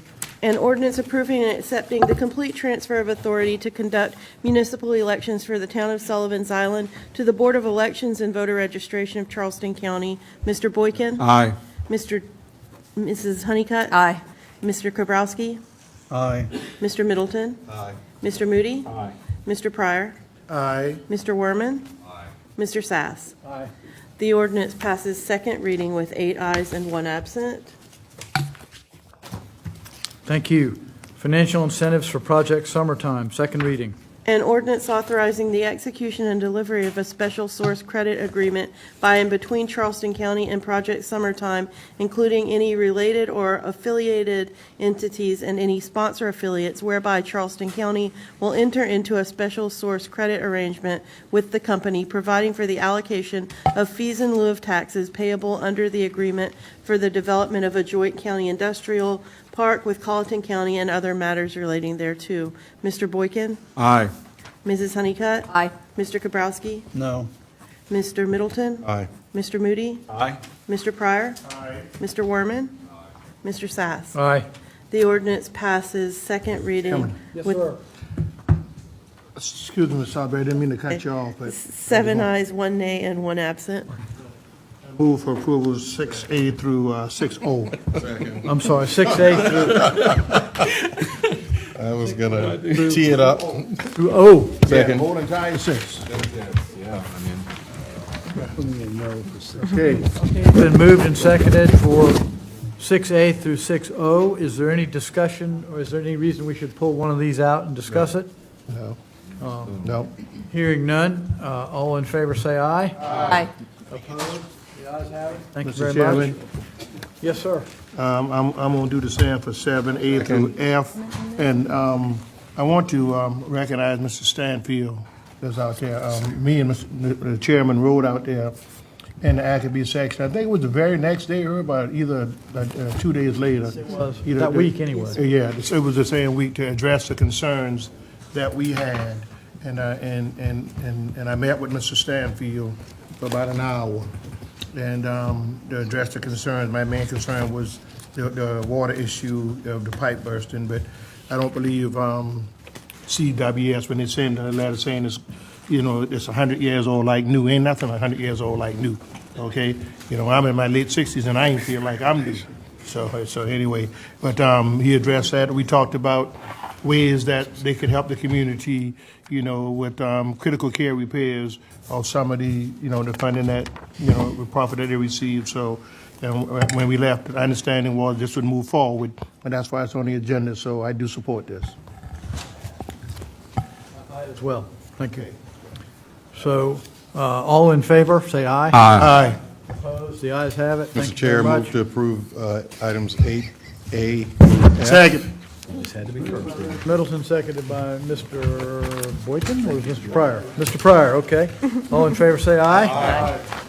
Opposed? The ayes have it. Thank you very much. I need to go back and give the St. Andrews ordinance first reading. Okay. An ordinance authorizing the St. Andrews Public Service District Commission to incur not to exceed $815,000 of general obligation indebtedness and the levy of ad valorem property taxes in the St. Andrews Public Service District to pay debt service thereon.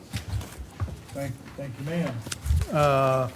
Reverend Middleton, do you have any council comments? Thank you so much, Mr. Chair, and to all of our council colleagues and to our administrator, attorney, and everybody. I really don't have any comments. Certainly wanted to just enter into our remembrance and consideration, just the call for civility.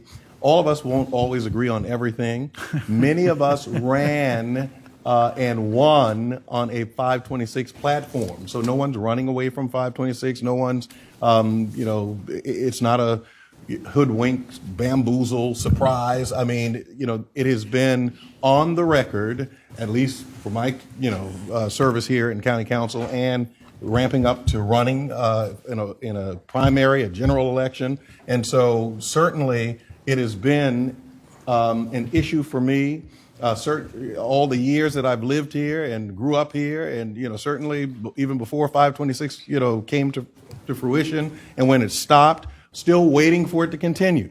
And so when I go home in the evening, Ms. Worcester and others, certainly those of us who live on the other side of West Ashley, I remember how it was before the expansion of Glen McConnell. I'm here to tell you it is so much better. The additional lanes have made a difference, going and coming. I'm telling you, I used to be gridlocked in traffic to the extent that it made me say words probably that I would never want to admit as a Christian and a person of faith. But traffic itself becomes antithetical to individuals being able to thrive in their life. And so when I go early in the morning, I used to sit in traffic from Bees Ferry Road to 526 just to get on 526 for 45 minutes to an hour, just that little stretch. Coming back home, the same thing. Now, it has made a difference. I could just imagine what the completed 526 would do. And so I am so hopeful that in whatever form it would be an improvement. And so I'm not afraid to put the one question on the ballot. Certainly, all of the things that have been said, and I don't even read the Post and Courier. I don't say that, pejoratively. I just don't read it. And I don't take anything that editorial boards and individuals who write in comments or whatever, everybody has their own opinion. It does not sway me one bit. Because when you look at the ability of individuals in their lives, I am a person. And I have experienced it myself. And so when looking at putting the one question on the ballot, it is a decision to make. It's a political decision to make. And I do believe that all of the projects, and certainly when you look at the nature of the ones that are listed and hope that we would be able, well, certainly the ones that have been held up have been for reasons, meaning because of during the pandemic and construction cost and being able to get material, being able to get contractors to bid on some of these projects have become issues that we did not anticipate even when we passed some of those things previous. So I just would like to say that the voters will decide. I think that the attorney and staff and everyone who put together the referendum question, I'm so proud of what we have done. The staff, the charrettes, and all of the meetings that you all have had explaining to people from area to area all across this county with boards and graphics and all the things, websites, etc., trying to make the public aware. No one is hiding anything. And as a result, I think we should be proud. We don't have to look to Richland County particularly, because we have had an open process from beginning to end. I didn't always agree, because when contemplating affordable housing, I wish way back then we had the process we had for this referendum. And I think I've said that myself. And I applaud the chairman and the majority, and I consider myself to be a part of that, for taking the steps that we have taken this time to make certain that we have thoughtfully put on this ballot and use the timeline. Because I think, a couple of years ago when we were seeking a referendum, putting it on a ballot question, we just it didn't have the teeth, that this one does. And I feel very confident, and I believe that the people will speak. And whichever way they do, I think this council has been collegial and collaborative enough, and I don't have to make a public pledge of anything, because we all are going to do what's in the best interest of this county. And I don't care what party people subscribe themselves to, we are working for the people. And I'm glad to say, regardless of RDI, whatever, we have worked well together. These have been the best 2 years of the 4 that I've served. And so I'm so proud, and I'm hopeful that as we finish the balance of this race from now through November and December and January, when we're sworn back in, those of us who will come back, that we will come back with a renewed determination to work together for the good of the county. Mr. Middleton. Amen. Wow, wow. That was a sermonette. Mr. Moody? Well, thank you. You nailed it. So, well done, Councilman Middleton. I wanted to focus a little bit on some of the public comments. We had a great section of public comments tonight. I'd like to know a little bit more about the Scanlonville thing. Maybe Mr. Tootin, I'd like to find out some more of that, and that has to do with any recent real estate sales in that area. I'd love to know more about that, maybe before the Public Works meeting next week. But some of the other comments, that Miss Chase from Johns Island, wow. I mean, we have advocates in here all the time, but that's a real lady, real life troubles. Mm-hmm. And then we got a guy here that lives on James Island, says he was in gridlock until they opened the connector, and now he's not in gridlock anymore, but don't give them any relief. That was kind of interesting too. But on a positive note too, Von Yeager, I mean, wow, we should be so thankful for employees like him and all the folks that we have working for us. But just to follow up briefly to Mr. Middleton, I want to thank this council also for its bipartisan and strong support for this. And I'll tell you, this fall is going to be interesting because, we've got people in media that have spent a lifetime advocating for green space protection, safer roads, intersections, bike pedestrian, transportation features, mass transit. And then they go in the paper and tell everybody to vote against the very funding that pays for all of it. So I guess the good news for us is we won't be hearing from them anymore because they just lost their platform to speak about it. Because when you vote to take away the money for it, I don't want to hear from you anymore. So that's going to be very interesting. But I think this is going to draw a broad supportive groups from our trust partners. They're very heavily invested in the green space program. I would expect they would be out there with us. I would expect our mobility and transit people to be out there with us. The business community is here, obviously. So I hope we have a very strong showing in November that reflects the will of this council. Thank you, Mr. Chairman. Thank you. Mr. Kobrowski. I said what I had to say during the comments when we voted on it.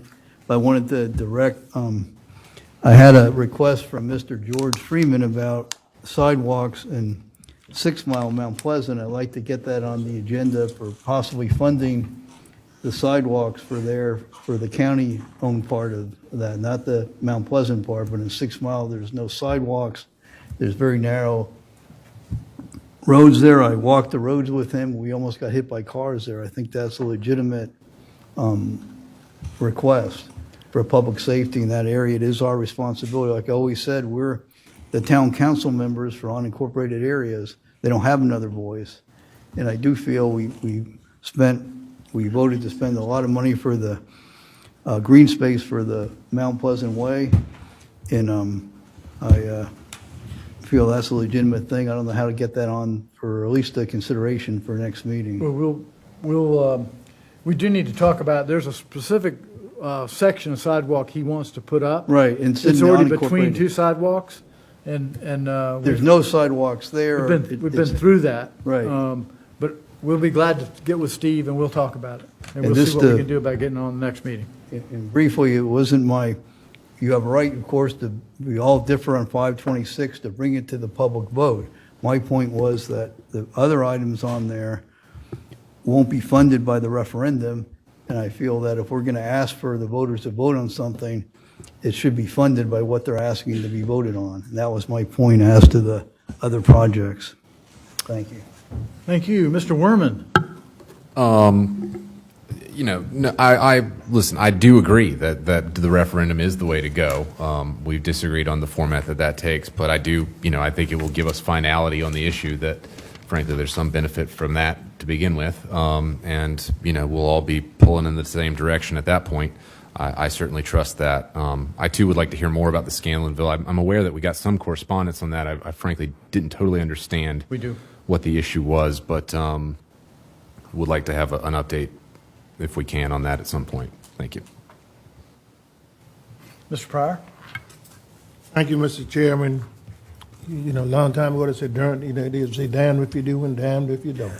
And the referendum question, since I've been here, I think I voted on more referendums than anybody up here, maybe Mr. Darby when he gets back, and it's always been one question. Now, I spoke with Ms. Honeycutt and Mr. Boykin, the chairman, and Moody, and I was like, hey, if 526 is not working in the referendum, I will not support it because I was tired of people calling us, crooks and, scam artists. And so now 526 is at the top. along with our green belt. So if you are against 526, you vote against the referendum. But if you're in favor of 526, you vote for it. So you don't cut your nose off to spite your face. That's the old saying. And so I've been always an avid supporter. I ran on public safety in 2004, or 2003 to 2004, and I won with that public safety issue until today. I keep my promise. You know, it's going to take one historic, hurricane, tornado, earthquake, or whatever, and those folks are going to be separated from everybody else, and the same folks out here that are anti-526 will be saying the county didn't do enough to get them off of there. You mark my word, that's my prophecy for the future. And it's going to come to fruition because that's what happens when you have people like that. They only want it when they need it, and when they don't need it, they speak out against it. So, I'm not going to say anything about 526. That's why I didn't tonight. I'm not going to argue no more. It's on the ballot. Let the people speak. And when they do speak, we need to move forward with warp speed. Okay, and making sure we got all the permits and everything in place, because all the lawsuits and all the tactics, that's what caused the delay. Mm-hmm. This thing could have been done years ago, but delay, and when the cost goes up, they blame us. You can't have it both ways, folks. So I am satisfied with the question. I'm satisfied with the vote tonight, and I just want to thank everybody who voted for it or voted against it. But I will say this: don't, in the heat of passion, belittle your fellow council members. It's not right. It's dishonest. And if it was on the other way, if Mr. Moody had said something like that, he knows I've straightened him out several times in public and then call him after the meeting and say, "You're mad at me, but I had to say it because I'm for what's right." And when you for what's right, you're gonna stand up all the time. A lot of times people don't like it, but I don't have to chastise you and be ugly or belittle anybody. If I lose, I lose. Ms. Craven taught me and Mr. Darby that. She called us in the back room and said, "Boys, when you count to five, when you get to five, you stop talking and shut up and ask for the vote. And when you lose gracefully." And I've done that. And so I would hope that going into the future, when something comes up, when you lose, you lose. You got a right to express yourself, but you do it in a way that's, like Mr. Darby always said, children are watching, and, other folks are watching online, and you don't want to be looked at as being, disagreeable. Thank you, Mr. Chairman. Thank you. Mr. Boykin. I want to echo Councilman Middleton's comments. They were poignant and precise. This is a historic occasion. And I'm a newbie. I've been on here 18 months. To see this go to referendum, to see all the citizens of Charleston County to have a chance to let their voices be heard, not just the vocal minority. Yep. Everyone can go and vote. Yep. It's as democratic as it gets. Yep. I take issue with the mischaracterizations that have been out there in the media that this is somehow baiting people to vote for 526. How more transparent can you be when you list 13 projects that we spread on purpose around the county because we're one Charleston County? But no, we do the right thing and they throw it back at us and say it's all some sinister plot. I'm over it and done with it. This was the right thing to do, and thank you all for the support of this project.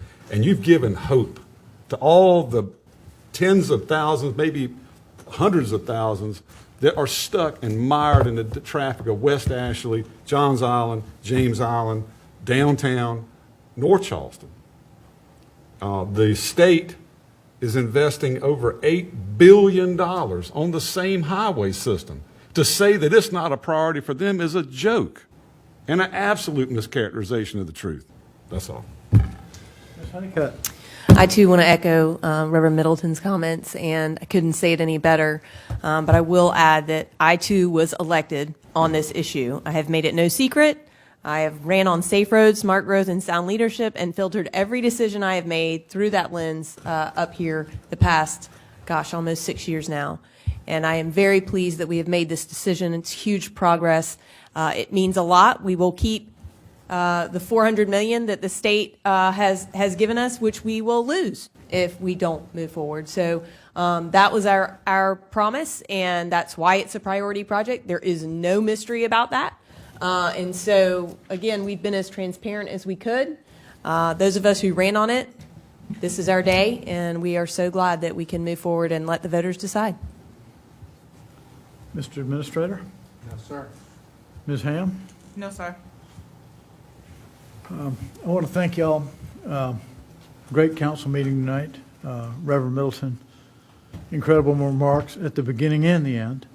So thank you very much. It's just been a long road to get to this point and to get the citizens to be able to vote. We got it out there now. Now we're ready to go. And we do have a good list of projects that encompass the entire county, just like we have in the other 2 sales tax referendums. So let's hear from the citizens, and let's go forward. Thank you all very much. This meeting is adjourned. All right.